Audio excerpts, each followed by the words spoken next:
Hey there, welcome back. In the last video we completed the demo component, and in this video we'll complete the slider component. So that is this one. So you see here the slider component.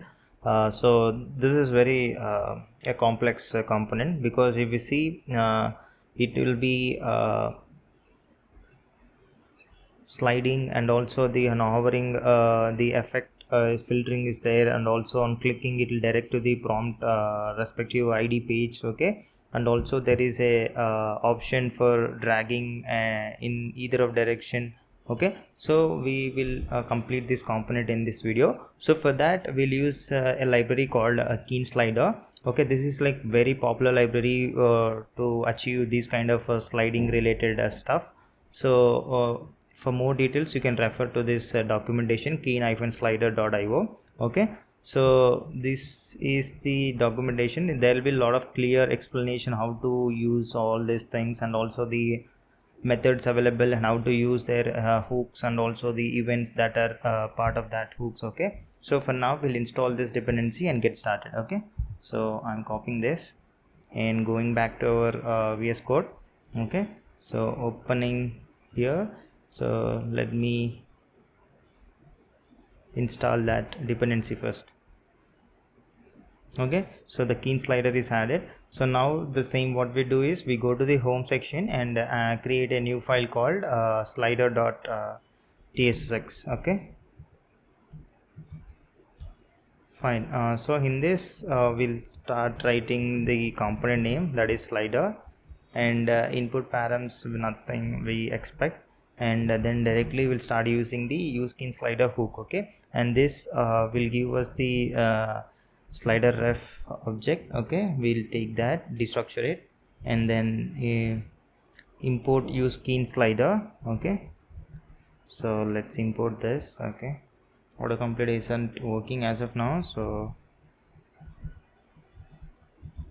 use keen slider from keen slider react. Okay, so in this there is a lot of options that we can configure. So first we'll go with the slides, how many slides we want.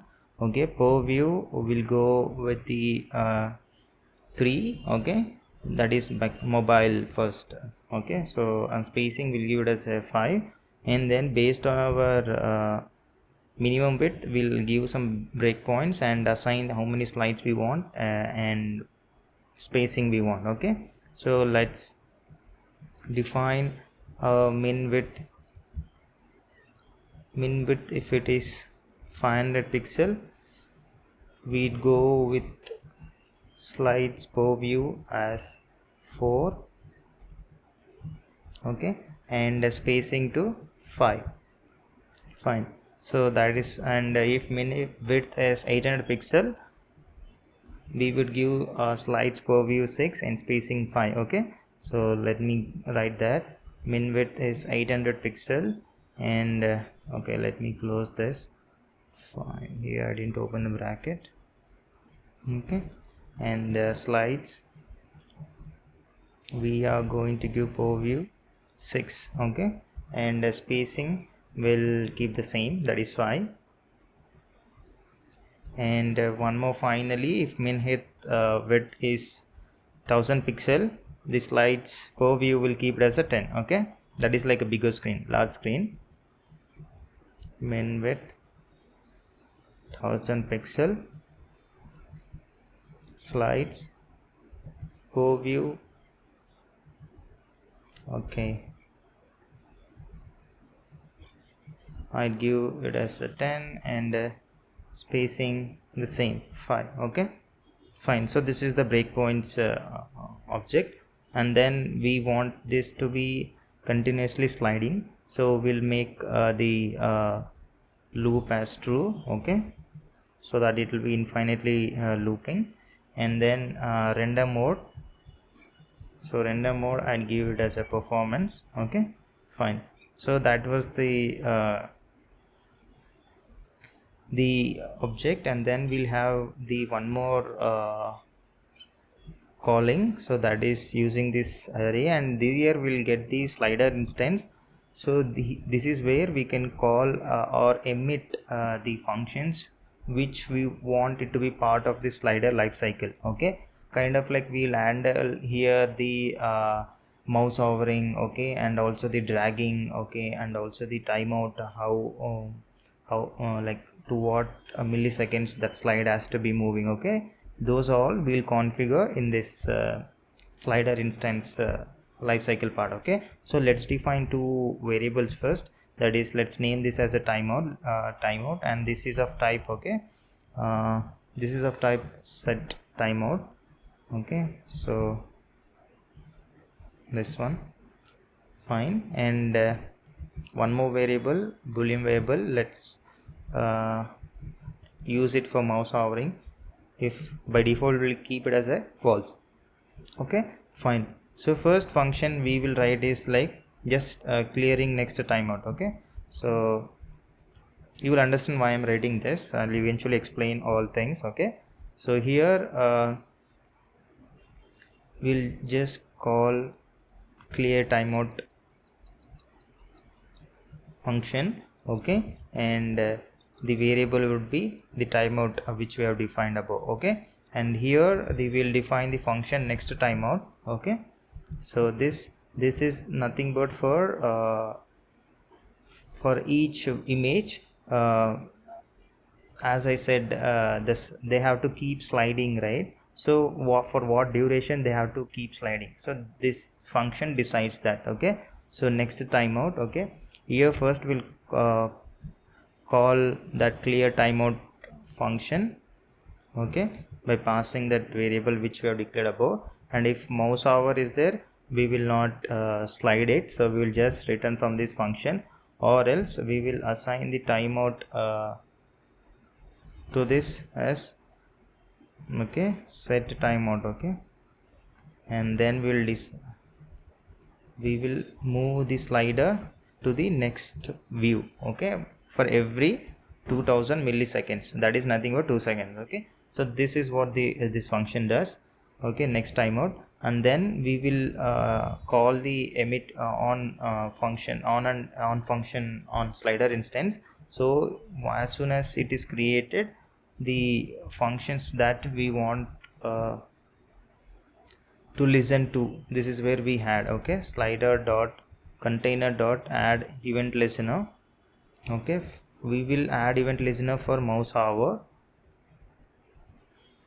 and if mouse is hovering on any of the view, okay, we will make that variable as true, that mouse hover, and then we will clear next timeout. Okay, so you see here, we whatever the time we have set to in the next timeout, this will clear this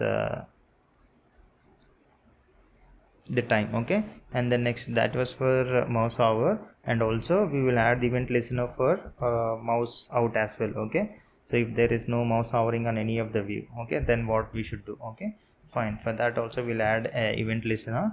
So here mouse out, and here what we do, if mouse is out, we will make that variable as false first, and then we'll start this next timeout. Okay, that is sliding of the images. Okay, so this is the events for mouse hour and mouse timeout. Okay, if neither of this is true, then obviously this next timeout we want that images to be keep on sliding. Okay, so that is this one, fine. So and after this we will add the events for dragging. Okay, as I said, we can drag using our mouse. Okay, if drag started, what we'll do is we will clear the we'll call this function. So this is just callback function, so clear timeout. And then similarly, if animation ended, okay, that means we came to the end of the list, so animation ended, we will call this next timeout function. And then if this is updated, okay, updated again, we'll call this next timeout. Okay, these are like see, we have to, if we want these events to be part of the slider life cycle, this is how we have to emit events. Like by calling the on method and slider instance. Okay, on created and mouse hovering, mouse out, drag started, animation ended, updated.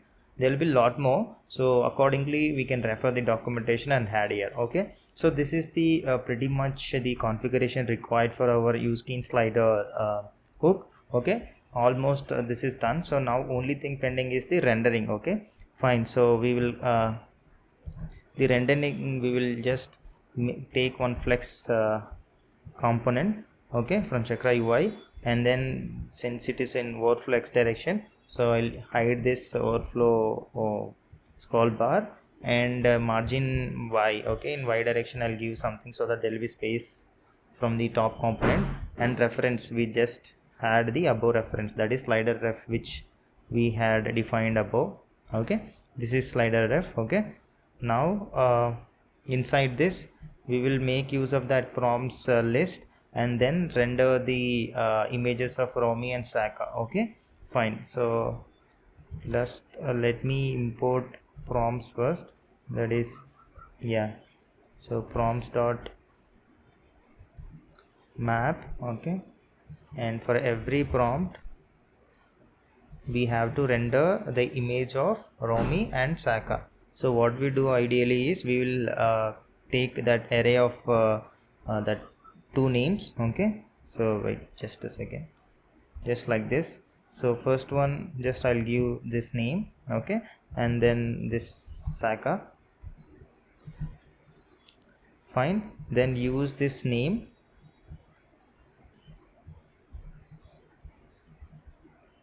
to render the images of each character. So we will wrap around this box component. Okay, and add the transition, that is 200 milliseconds in all direction, and also on hovering we will add some filter effect. Okay, so I'll add this filter effect, that is contrast 140%, so whatever, just 140%. Okay, fine. Then after this we'll give the unique key for this box component, so that will make use of this prompt slug and also the name of this character. Okay, so I'll give in this way, that is prompt dot slug and hyphen that name, so that this will be unique. And then the class name, so this is coming from this keen slider library. Okay, so keen slider underscore slide. Okay, that is it for this box component mostly. Okay, so okay, I should import, I guess. Okay, yeah, so import box. Okay, yeah, so and in this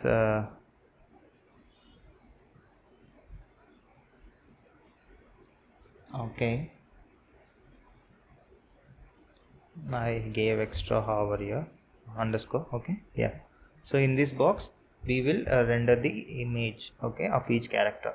So I will wrap this around the link component of next. Ideally, once we click on this image, we should redirect it to the respective that prompt page. Okay, but since we don't have that page now, so I will give this as a blank for now. Okay, later once we define that component, we'll add that router link here. Okay, so inside this we'll use the image component of next, and then add some styling. Okay, so border radius, let's add border radius as 10, and then source of this the image of this is, so the prompts directory in a public folder, and then the character name, and then the slug of prompt. Okay, and yeah, this image extension. Okay, and then this alt name. Okay, just give it as a label name, and then give width and height for this. So I'll give it as a 400 for width and height respectively, and then unoptimized. Okay, yes, So this is pretty much the slider component. So the only trickiest part was to understand the useKey slider usage from the useKey slider key slider documentation, and add the options that we need. Okay, the only trickiest part was to figure out this timeout and next timeout, and also which events to add: mouse over, mouse out, drag started, animation ended, and updated. Okay, so this is it, the slider component. Now let's go to the main page. Okay, and then add the slider component here. So let's add this. So okay, and again I didn't export this, so let me write this: export default slider. Okay, and then go back to index page and then use that component slider. Okay, and now let's go to the browser and check the outcome. Okay, yeah, so if you see, uh, this is what exactly we needed, the slider component. So we can drag, and also if you leave, it is sliding for every 2 seconds, and also if you hover, there is a filter effect. Okay, yeah, so that is what if you see here, this was exactly what we needed and we accomplished here. So this is it for this video, and in the next video we'll try to complete this component. Okay, this steps component, and also this pricing related component. So again, I'm mentioning here, this pricing is only for if you want to use my deployed version. Okay, if you want to build it from scratch using these videos on your own, that is left to you. Okay, you will not be charged anything, but if you want to use the deployed version of mine, then only you will be charged. Okay, yeah, so that is it. Thank you for this video. Please stay tuned for more coming videos on this channel. Thank you.